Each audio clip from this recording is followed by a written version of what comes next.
Sup Shredders, my name is Logan, aka Spiderhands, and welcome to an SP Reacts, where today we got ourselves 3 tracks from Ash Leif off of the Aegis Frequency collection, which apparently is a part of the Omega Saga, if I'm not mispronouncing or misunderstanding things. And if we switch over to here, we got ourselves a track on YouTube. We'll get the art there. The Aegis Frequency original soundtrack volume 1. 3 tracks here. I'm Still Right Here, Before the Code Begins, Silver and the Sage.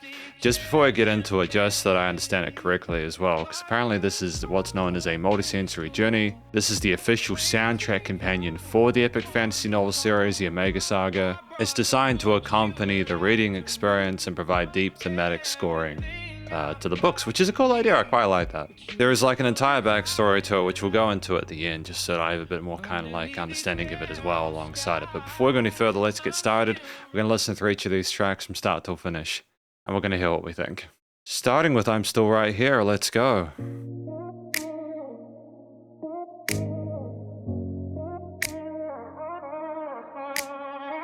I do like the vocal chops and the legato on them. Distant hallway footsteps, muted television hum, white curtains sway in the AC breeze, plastic chairs and bended knees. The clock has grown against the wall, waiting for the morning call. I brought the books you like to read, everything I thought you need, but you just close your tired eyes underneath these narrow skies. I'm still right here, 16th in those hi-hats. I'm still right here, like I promised to, through the silence in the room. I'm still right here, I'm still right here. The tray is cold, the tea is gone, counting hours until the dawn.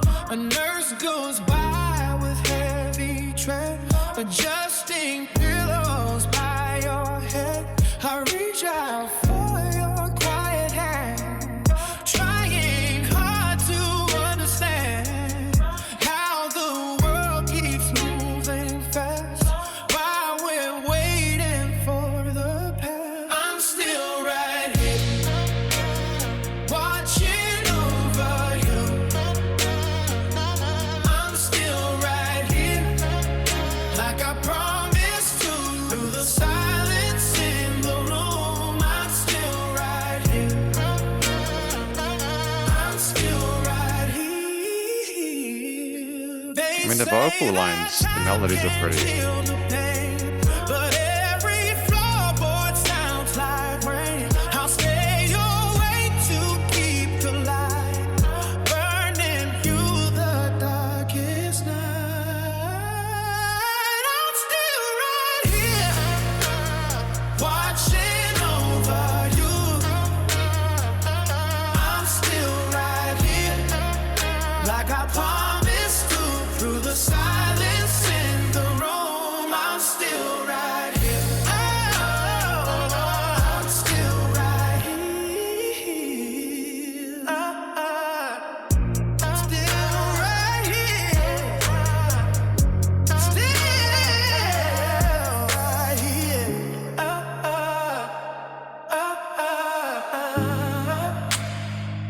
still right here. Okay, so that was track 1, titled I'm Still Right Here. In this section, post-track, I'm going to provide an overall song analysis, for each of these 3 songs. Our lyrics and vocals all the way through studio production, as well as any applicable constructive critique, and then also just mentioning that this track got a 7 out of 10 as per its overall score, with the criteria down here on the screen. At the end, we're going to have like an overall review section where I kind of go over everything in general, as well as any, again, applicable constructive critique, and then finally my general thoughts from a listener's perspective. Before we go any further, what do I think this track is about? If I was to exclusively take what I heard within the song, outside and, external to what's going on with the book, for example, because I'm having that isolated experience here, and that's totally fine, by the way. You know, I would say effectively this is more about someone being gone, but letting the person they're speaking to know that they're still there, regardless of whether or not they're like physically there. Like, there's just such that kind of presence of that person or presence in their life there that even without a physical component to it, they are still kind of intermingled there. There's something anchoring them there. And like that, I'm still right here. That hook line is repeated quite a lot of the time in a way where I feel like it's trying to reassure the listener that they are there for them no matter what. But they also talk about underneath the skies and everything like that. So it's almost like an overworldish kind of element there. It's like a consistent, perpetual lack of maybe a weight of them being there. And they're just trying to sort of get through it the best way they can and cope with maybe the pain that comes from not having a complete connection in the meantime. But at least, you know that, at least at the very least, you know they're watching over you, which is nice. I think the vocal lines, you got this kind of like old school 90s R&B-ish kind of styling to the vocals, where I appreciate the coloration articulation of the vocal lines. I think it's interesting to have so much flavor going on with it. It's a brave take in part because sometimes when we do what we do with music and storytelling, it can almost become more about the fancy stuff we can do with the voice as opposed to kind of communicating what we want to say clearly enough for it to be sort of like either accessible or actionable. Here, I think in part due to a lack of alternate lead parts, you primarily have the vocals as the main focal point. And there are moments where it's a bit quieter and a bit more sort of vulnerable and tender. Other parts where, especially when you have the backing vocals kind of coming in and calling and responding in the chorus sections, as well as that final bigger chorus section at the end, you just have that kind of main sort of warmth from that I think is really important. It shows that even though there's some sort of like, you know, things are a bit tenuous, we're not allowing ourselves to lose track of what's really important. And I think that even in moments where like I'm not necessarily sure if that final interlude section where the voice kind of rises after a big long run, I'm not sure if it's necessarily additive to the experience. It's just more, I think, trying to sort of work within a style that it's trying to represent. I still nonetheless feel that the coloration is good and it's great to have that adjustment regardless. You can't take the listener's attention for granted. I mean, a track at 3 minutes 11 is nice and short as well, within that 2 to 4 minute sweet spot, you know, which is really neat. We have a mixture alongside the different vocal takes. You got clicks at the start there, you know, the clicks for the subtle percussive, or not really subtle, they're kind of sharp in the mix, but you got the kind of filtered kind of piano parts there for a bit of a lo-fi-ish feel with some vocal runs underneath, letting you know there are going to be vocals later on. And I think that having the punchiness of the kick there almost makes it seem a bit more sort of contemporary and electronic there, so that's totally fine. I think part of what makes this track kind of neat is the mixture of 2/4, 8th, and 16th note patterns on the hi-hat cymbals, as well as some sort of 16th triplets and almost like trappish elements there in certain parts. It's just neat to have that adjustment of flow there, especially when we're not trying to sort of speed up the kick and snare patterns there. It's more about a slower tempo, but kind of switching things up with some of the noise elements. And we have vocal runs acting as chops, as different melodic meters there, as vocal kind of like calling responses in those hook lines, as well as just to kind of not just tell you words. And there's a kind of a relatively pleasant chord progression that is pervasive throughout the piece there. And the keys are a nice way to present that. I think also the very subtle bass line there reinforces those root notes in a way that's non-confrontational. I think ultimately you don't really need that much more than that. There might be some other sort of air candy-ish parts that I've missed, or other sort of effects parts, but ultimately it's just more about those main fundamental components, with the drums establishing a sense of pace, the keys providing the ground bed for the words to stand on, as well as an indication of the tonality or the emotional kind of resonance through a piece, and then the bass line just adding a bit of low in there to kind of make things a bit fuller sounding, with the vocals sitting on top, whether in the mids or the sides there. So, it's got what it needs to flesh out the composition itself. Well, the transfers between the verses and choruses are seamless there. We don't have any sort of like fancy, flagrant parts there outside of the vocals, and that's okay because we're trying to sort of focus on the story. And so thematically, it's minor leaning, but then it has a very pleasant sort of like second half to the chord progression. It's a pattern and a bass line that I'm familiar with, and is definitely not one that's going to rub people up the wrong way. It's very familiar for people to listen to like pop music over the last 20 or 30 years or something like that. So I think because of that, it's even less about trying to sort of add edge with the music and more about, again, having something familiar for the listener to listen to and really sort of focus on the music. You know, it is an accompanying thing. I think it not only kind of shows an understanding of the mood of the person as they deal with these kind of like difficulties and stuff like that, and the feelings that they have, but it also indicates that there is still a sense of love with some of those major leanings there. So there's balance there. Studio recording, mixing and mastering. There's a little bit of a resonance on the high end of the vocals that's like a little bit odd, like a little bit sharp, but aside from that, I do like the way that they go between the sides of the stereo field there. I think in general, the leveling with the keys, the clicks at the start being a nice sort of alt for like a typical snare drum is good. So the bass, drums, keys, etc. nicely spread around the stereo field and frequency spectrum. There's no weird resonant frequencies outside of what I sort of mentioned about, like a subtle, maybe a bit too much high end on the vocals around a 1 to 4 kilohertz range. Bass compression limiting is handled, dynamic range compositionally, and yeah, it's a good start to proceedings. We got Before the Code Begins, track number 2.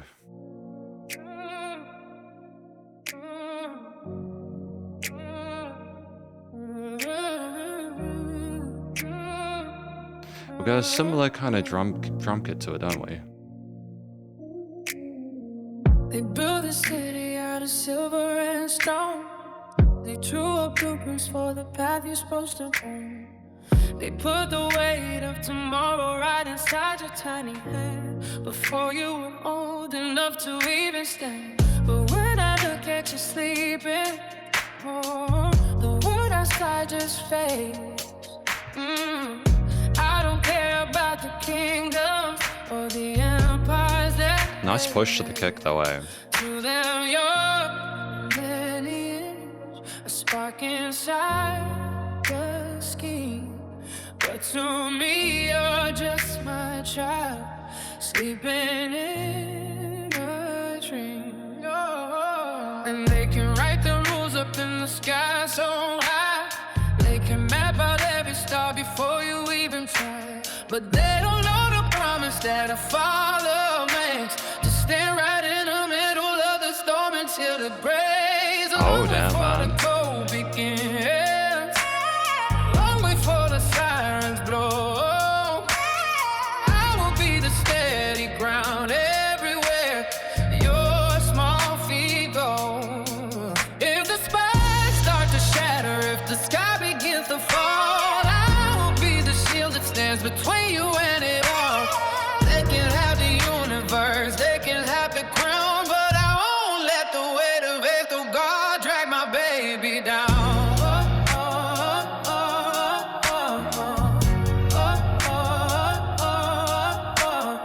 You've got my eyes, but you've got your mind, and I know the world is cruel to the things it cannot buy. They'll try to box you in, try to tell you who to be.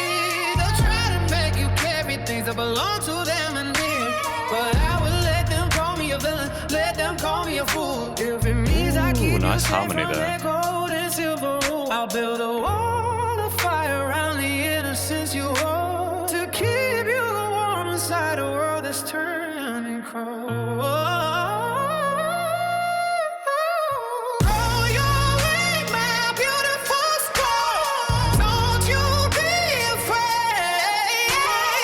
You are the only perfect end this broken world has made. And if you ever stumble, if you ever lose your light, just reach out your hand through the longest night. Oh, long before the code began, long before the code began, long before the sirens blow, long before the sirens go, I will be the steady ground everywhere your small feet go.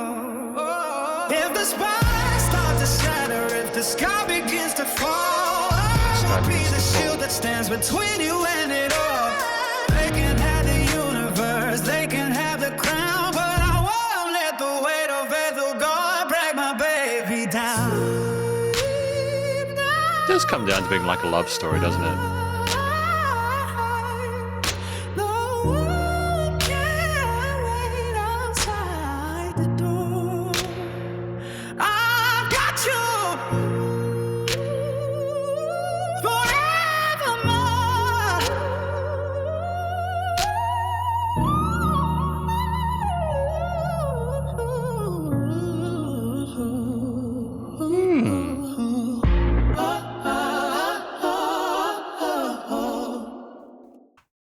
Interesting use of whistle voice there. I wasn't necessarily expecting that, but I think it's kind of a nice way to finish proceedings, I suppose. And so just to begin proceedings, before we go any further with Before the Code Begins, I just want to mention that I gave the song an overall score of 7.1 out of 10, which I feel is a fair score. I'm just going to quickly actually go to the guide I've been provided in terms of the context of this.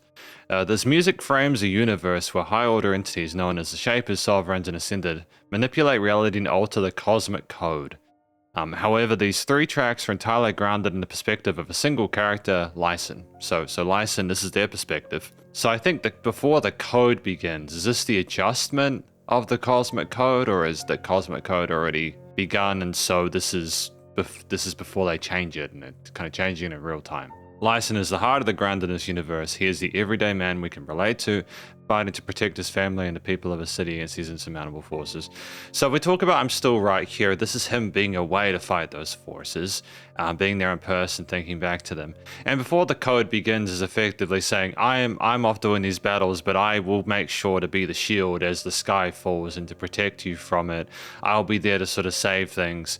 It's an interesting tale there, really. If we take for granted that it's more sort of support in regard to I'm Still Here and kind of a continuity of that, and if we look at the kind of vocal style that we have with the R&B-ish kind of stylings there, well, no, it's soul, isn't it? It's almost got some sort of gospel stuff. The whistle voice was interesting, though. We're just very kind of set in providing a kind of a bluesy leaning to it, whilst also putting these fluctuations and flutters of notes there, kind of dancing around the place. Kind of reminds me of some of the music that Jelly Roll put out in like the late 2010s, early 2020s, if I'm not mistaken there. That kind of angle to it there, where it's very kind of like low-key, like we're struggling through it. But then you would have like the audio-visual experience watching the war going on and be kind of like, sort of, it would kind of help to tie things together. I like the adjustment of the phrasing of certain rhythms within the piece. I thought that's kind of neat. There's a bit of vocal fry occasionally as well, which sounds nice, a bit of grittiness there in terms of the expression. I think that, again, the vocals are the focal point, so it makes sense that they're so active melodically, rhythmically, etc. And we have like little vocal chops in other parts as well that are kind of spice things up as like calling responses or like faux leads. You could have potentially had like a guitar to kind of emphasize though, but we just wanted to have the vocals do that, and that's fine. Yeah, ultimately, yeah, no, well fleshed out across the 4 minutes 13 with a variety of different sort of like lines and sort of like cadences done with the vocals there. They kind of further iterate upon their existing themes of the previous track and add different angles to it. And we show solid vocal to it. We're comfortable to hear his voice as well as our mixed voice and whistle voice and stuff like that. It's very, very good.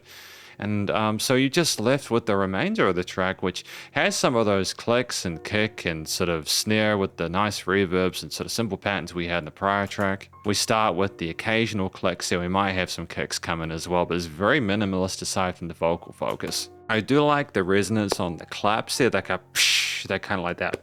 And it's kind of nice. It's just nice to have a bit of kind of oomph to them. You have the keys return from the previous track as well there, where it's very kind of like low-key and not confrontational. It's meant to be sort of a soothing support. We do have a bass in here. They could be misconstruing that as being the left hand of the piano, to be fair. That could be equivalent to the previous song. And I think that we literally just, yeah, that's basically it in terms of instrumental components. You have the drum kit, you have the piano, maybe a very subtle bass, and the vocals are doing all the rest of the heavy lifting, which is actually quite cool, you know. And because the adjustment of the speed of the quarters, eighths, or 16th note hi-hats there, the tracks sound different speeds as well as what the vocals are doing. We use space well here. There's these really tremendous reverb tails on a lot of these vocal parts, especially around like 2 minutes 25, where things just kind of float there. It's very vocal oriented. I think maybe we have some sort of like additional layers in that final chorus there just to add a bit of extra oomph to it. It's just difficult to discern what's going on there. There's a bass actually. No, there's a bass guitar. It's just a very occasional thing, but it's kind of punchy on the syncopated elements. Yeah, and again, thematically, the track is very sort of simple with a chord progression that repeats throughout there. It's not trying to overcomplicate things. Minor oriented because I think we're struggling, and that makes total sense. You know, like it's very straightforward. It's not really challenging you to sort of find different nuances to it emotionally. It's people are going to understand what it's about. But yeah, so I'm just thankful that there is adjustments with the drum elements as well as the vocals to keep things interesting, especially when you got a longer track like this where you really do need to kind of maintain interest across the long term. major and minor chords there. Some of the notes on the vocals add extensions, but they're occasional, and it's like not long before they move to the next one. Studio recording, mixing, and or they resolve. Studio recording, mixing, and mastering, similar comments to the previous one there. Most of it sounded really good. Pretty happy with the whistle voice stuff. I know I keep talking about that. I'm not sure if it gets a bit sharp sometimes, but ultimately it seems like we hit some of those notes really cleanly. It sounded like we might have had a different vocalist to the previous track. I'm not quite sure. I'd have to double check. It's okay either way, you know. Yeah, we've got the piano, the bass, the drums, they're all present within the mix within the stereo field and the freak spectrum. There's no weird resonant frequencies there. The high end that I noticed, and I'm still right here, isn't really as noticeable with this one, which is good. And we do have things get a bit louder in the chorus section at the end. It sounds a bit more bombastic. The bass is relatively well maintained. And I dig the reverb tails, just how empty things sound. I think it communicates more of the desperation that we're experiencing with the situation when they're sort of alone in that room, kind of trying to voice things out. You know, bus compression limiting is handled there, bit of pumping, a side chaining, etc. You know, it's good. And then we've just got Silver and the Sage, track number 3.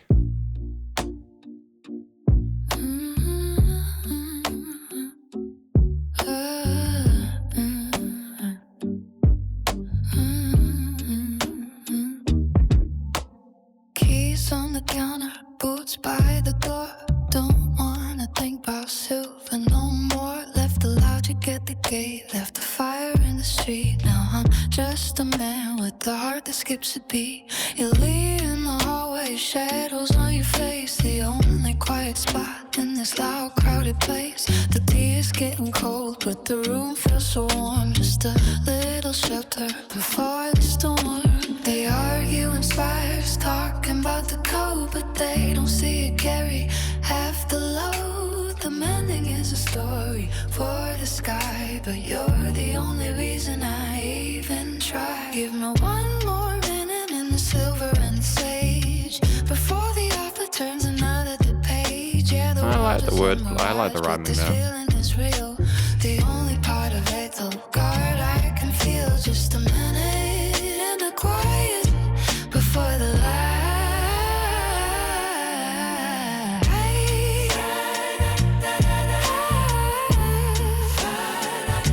The pads the vocal parts sound kind of synthy. I kind of dig that paddish feel of them. You ask if I'm tired, I just look away. So much the soldiers never get to say about the static in the wires, ghosts inside the brain. How the perfect error feels like hidden pain. And you touch my hand and the frequency clears. The only logic I need is right here. We're not the sovereigns, just people in the night, holding on to shadows, waiting for the light. They argue in spires, talking about the code, but they don't see the carry half the load. The meaning is a story for the sky, but you're the only reason I even try. Give me one more minute in the silver and the sage before the author turns another page. Yeah, the world is a mirage, but this feeling is real. The only part of it, oh God, I can feel just a minute in the quiet before the light.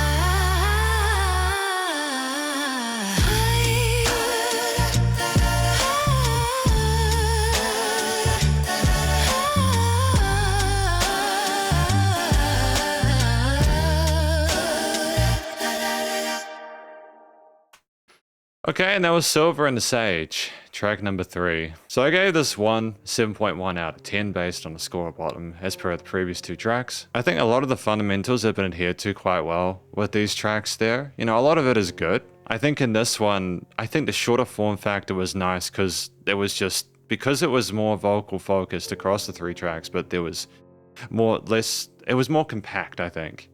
It was pleasant to hear the variety of changes in less time and appreciate that kind of thickness of it. We talk about stories for skies, but you're the only reason I do these things. And effectively, it comes to a point with Silver and the Sage. Like, the world is a mirage, but my feeling is real there. It's kind of an interesting concept where a lot of the stuff we're discussing seems quite intense and larger than life, but it also comes down to such an immediately accessible interpersonal kind of love and affection thing there, where it almost seems more related to the struggle they're going through with it kind of yeah, so much the soldiers never get to say as well. We're discussing the struggles we have trying to fight in this war and trying to keeping it to ourselves and everything like that.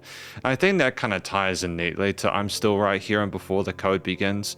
I know I'm kind of maybe missing out some nuances and jumping to conclusions on certain parts. And I know that there's a whole lot of other world building that is going on within the Omega Saga as a whole. It's just more, if again, exclusive of everything else apart from what I'm listening to in these three strongs. This is my understanding of it. And I think that if you, again, I think that for people who are simply listening just to the music themselves, they'll appreciate, they can understand without the extra context what it's about. And then I suppose if they like the track, then they'd want to sort of like check out everything else as well and re-listen to it, and therefore it would have re-listen value. I think vocally what was kind of neat is to have all those different harmonies kind of they had kind of bouncing around the sides of the stereo field. I thought that was kind of nice. They had a kind of a synthy paddish toe to them, which I think suited some of the other electronic elements within the piece. And like, I'm familiar with that vocal style there. It's very kind of fragrant, and I don't necessarily know if it articulates the emotional mood that I would think we would have with this kind of stuff. It almost kind of seems a day in life in terms of the expression of the vocalist in this one, but I also feel like if it was too dire, then maybe we would simply, it would just be a little bit too kind of dreary sounding, you know. We're going for a kind of a low-key, lo-fi, poppy feel to it, so we can't be too kind of down the dumps about the way we sing. It's relatively pleasant and almost kind of strikes me as majorish and very kind of relaxed and gentle in a situation where it's not. I think though that it does nonetheless sound very pretty. A lot of those harmonies when the main vocalist is with the side ones are just tremendous, and I think ultimately, we just focus on the isolated main vocal part by itself, irrespective of the context of it, they do sing quite well. There are some good note choices there, and they typically harmonize nicely with the surrounding elements. So like, if we kind of go away from the vocals here, we have ourselves the track, again, as I mentioned at 2 minutes 49, part of I liked it was that it was shorter. It had the verses and the choruses there, and because we didn't have any other sort of instrumental leads there, you just kind of are in and out at that stage. You have a bunchy bass line underneath it, kind of booping around with the triads and sort of like fretboard associated.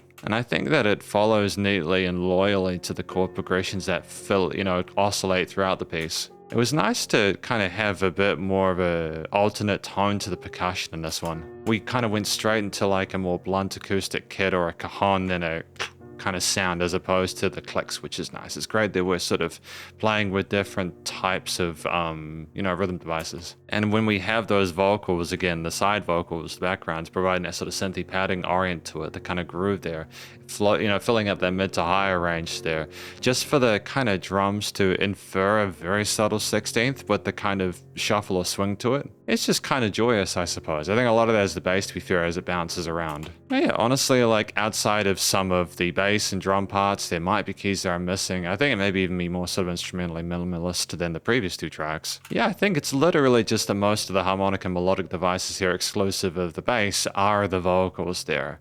And I think, again, it just forces you to pay more attention to it. So that's fine. Again, because it was a shorter track, we didn't really need more than that. We could have, but we didn't really need it. Transitions were seamless, great use of space without percussion and parts we want the vocals to float. And yeah, there was a sort of perceived, change of intensity there, which was good. Thematically, it was major leaning, and I don't necessarily know if I agree with it based on what I've heard from it. I don't know how I feel about how it ends. It could be melancholic or even sort of like a little bit cynical, I'm not sure. But ultimately, yeah, it's pleasant to listen to. The progressions make sense. The vocals harmonize neatly with them. There's no weird chromatics or irksome kind of flat seconds or sharp fives or anything like that. And it's just, it's catchy, I suppose. There's less of a hook line than with I'm Still Here, which I thought that was good just to kind of get that stuck in your head. But like, again, it's the tone of things I liked. But yeah, but we finish it, it's a minor, major orient, and just studio recording, mixing and mastering. It's okay. It's all right. I mean, like, you hear the vocals clearly, whether on the sides or in the center. I did, again, as I mentioned several times, I like the side vocals, with the way they kind of presented themselves. It's a very gentle vocal performance there. We hit the notes cleanly. There's no issues with pitch or anything like that, or texture. The bass and drums kind of fill out the low end really neatly. Therefore, there's almost nothing to compete for You know, no red resonant frequencies in the frequency spectrum. Music surrounds you in the headphones there. Again, not a lot to sort of like muck that up in terms of additional layers and stuff like that. That minimalism is helpful. Noise compression limiting is handled there. Studio production from a compositional perspective, not necessarily from like a studio one, because we simply wanted things to be nice and consistent there.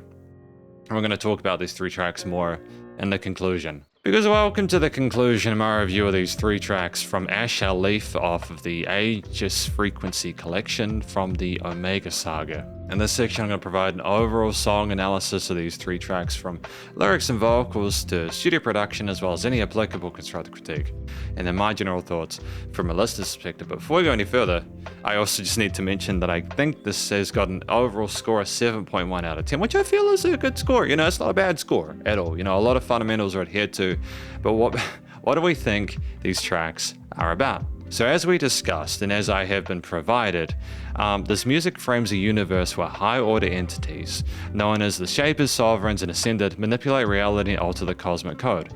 However, these 3 tracks are entirely grounded in the perspective of a single character, Lyson. Lyson is the heart of the ground in this universe. He is the everyday man we can relate to, fighting to protect his family and the people of his city against these insurmountable forces. The first 2 songs, I'm Still Right Here and Before the Code Begins, feature Lyson's direct vocals capturing his defiance and desperation. The 3rd track, Silver and the Sage, remains strictly from his point of view as the emotional weight of his circumstances settle in. So like if we take that for granted in terms of what these tracks are about, if I'm honest, from a review perspective, I had a different experience listening to this. But again, it's remembering that they are meant to be sort of coupled together. As I'm not got the text with me to kind of compare it to, in isolation, which I'll kind of speak from in terms of like feedback, it seems like the way we miss someone, the way we're still there for them, such as I'm still right there, the way we want to sort of like prevent the sky from falling on their head, the silver and the sage, you know, like the struggles of being a soldier and trying to sort of do what you need to do in order to kind of like cope. Like these are things where all 3 tracks are kind of offering different angles of the same thing. Even without knowing the intricacies of what's going on within the world building that Leif is doing here, we have ourselves a track where I think effectively with I'm Still Right Here Before the Code Begins, Silver on the Stage, they have this overarching narrative of someone, you know, Lyson or whoever you want it to be, effectively trying to work out how to balance the responsibilities of being a soldier, fighting this war, doing the best to protect their world, their country, their family, etc. Whilst also acknowledging that by doing those things, they need to be away from their family, that they cannot be there for them, and that they're sort of struggling with the fact that there is that separation there, that like lack of connection there, like trying to let their family know they are still there and when they're not there, like their thoughts are with them, that they sort of dream of them, they sit there wondering, you know, what they could be doing differently in order to make things better. And before the code begins, effectively before the cosmic code is shifted, or you know, like they want to like protect the family with all they can, stopping the sky from coming down on them, you know. It's a dedication to them. I think that's something that is going to be innately accessible to people who appreciate wanting to protect their family from things, wanting to sort of appreciate the world. There's a sense of voyeurism you can probably have within that of people wanting to sort of like save the universe from the forces of evil, etc. I think it's a fun idea, and I think, yeah, having the book with the subject matter or the lyrics will be an extended experience, especially if you're into that kind of stuff. There are different vocal styles throughout these 3 tracks, which I kind of appreciate because it allows you to have a different experience with each song. They've got different singers with slightly different styles. They have legato, some are more sort of like R&B and gospel, others are more sort of traditional kind of like lo-fi pop, some R&B-ish kind of elements in the first track, I'm Still Right Here. It makes the collection more interesting to listen to, having these different voicings. Typically we hit the notes cleanly that we need to. We have main vocals and we have some sort of harmonies on the side there that either kind of build with it or simply provide a counterpoint, a call and response. And sometimes they just simply like resonate on their own there. There are some really crazy runs in some of the vocal parts, such as Before the Code Begins, we're going to our whistle voice and stuff like that, some big builds, and I'm Still Right Here. And it's like we know how to articulate and it never really feels superfluous. It's just because we have a lack of a main sort of lead element exclusive to that we kind of need to have that be the focal point, and we need that to change as much as it does. And I think tracks like I'm Still Right Here as well as Silver on the Stage and Part work because they're shorter form factor tracks. You don't overstay your welcome with those. I think ultimately the way to think about the run at the end of Before the Code Begins is more that it's kind of like a vocal solo. You have some fun sort of like almost synthy vocal runs at some parts as well there, which are nice cooler responses there. So some vocal chops and other pieces there that are kind of less sort of word oriented there. So you don't just have context whenever you hear the voice. They're adding to the overall harmony. Well, with that said, I mean, these tracks being a mixture of different verses and choruses, some interlude sections, etc., adjustments of some chord progressions at certain parts without being too kind of crazy with the adjustments. And I feel like there was one song where I mentioned it was a similar chord progression the entire time where it did change. That might have been Silver on the Stage or Before the Code Begins. I apologize if that's the case. I say that now in post. It's just simply that I more or less remember a specific idea per piece that permeates and it perpetuates for the vast majority of it there. You have some main components including a drum kit, which is kicks and clicks or like claps, and there's a snare and there's adjustments of the hi-hats being quarters, eighths and sixteenths, but it's not anything sort of revolutionary. It's just more that we adjust the speed and cadence of those to show different parts. Sometimes we've kind of like 16th triplet parts where they kind of roll a little bit. It's a bit exciting. We don't really have any drum fills or anything like that because I think the focus is the vocals. The bass lines that we have in certain elements there provide a ground bed for some of the piano parts we have occasionally to sit on. Those piano parts typically being sort of like low-fi piano parts with like low and mid orients there without having a lot of the brightness that would allow them to compete with the vocals in the upper range there. And I think that even though the bass isn't always just a kind of a one and done quarter note orient, sometimes it kind of bounces around, such as in Silver on the Stage with the kind of swing style in there. It's very much the instruments of the accompaniment here, like bluntly. I think that in pop tracks it works. Ultimately though, beyond that, given that the vocals have so much range to them and everything else is kind of like a side piece to that, structurally it's reliant on you caring about the music and or listening to it whilst reading the track and having that a bit of extra kind of context and nuance to it presented. Thematically, these tracks are typically minor or major oriented, triad-based chord progressions there. Occasionally, we might have some extensions that are insinuated by some of the vocal lines and everything like that, but we typically don't hesitate to resolve after a bit. A lot of the track is spent with very little else apart from the vocals and the reverb tails kind of like oscillating within the stereo field and frequency spectrum there, to the point where you kind of gauge the mood from what the vocalist is saying, almost to an extent where you kind of need to, because of how Silver on the Stage, for example, is in like a majorish kind of key there, very kind of light and airy fairy, to the point where you're not really sure how to feel about what they're going through because you're not sure how the tone of it connects to the subject matter. You want to believe that they're struggling as per the vocals, but the note choice insinuates that they're not. And it's just, it's okay to want to have a kind of a friendly kind of experience there. It's just a point of transparency on my part to not necessarily sure.